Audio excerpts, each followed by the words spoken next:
Good morning everyone, কেমন আছো সবাই? আশা করি সবাই ভালো আছো, সুস্থ আছো। আমার আরেকটি নতুন মিনি ব্লগে তোমাদের সকলকে স্বাগত। আজকে ছিল সরস্বতী পুজো। প্রত্যেকবারই আমি পুজো করি, কিন্তু একটু বড় করে পুজো করি। এবার একটু ছোট করি, কারণ এবার আমাদের পুজো করার নিয়ম নেই, তাই আমি ঘরের পুজোর মতো করে এবার পুজো করে দিয়েছি। আমার পুজো ঠিক 9টার মধ্যে শেষ হয়ে গেছে। তারপরে প্রসাদটা তুলে নিয়ে, আর এই হলো আমার মা সরস্বতী। এটা আমার প্রত্যেক বছর আমি এখন এটাতেই পুজো করি, ফটোতে পুজো করি। আগে আমাদের বাড়ি মূর্তি তুলে পুজো হতো, কিন্তু এখন হয় না, যেহেতু আমরা পুরোহিত পাই না, অত সহজে এখানে পুরোহিত পাওয়াই যায় না। তো তারপরে আমি প্রসাদ তুলে সবার মধ্যে দিয়ে চলে আসলাম বাইরে এই বাচ্চাগুলোকে একটু বিস্কিট খাওয়াতে, আর এদের সাথে একটু গল্প করতে।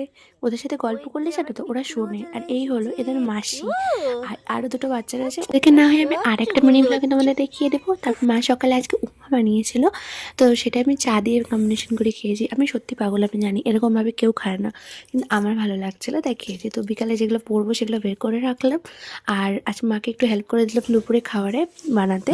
তো আজকে দুপুরে খিচুড়ি, তরকারি, চাটনি আর বড়ি ভাজা ছিল। আর তারপর আমি রেডি হতে বসে গেলাম। চলো তোমাদের সাথে দেখা হচ্ছে নেক্সট মিনি ব্লগে। টাটা।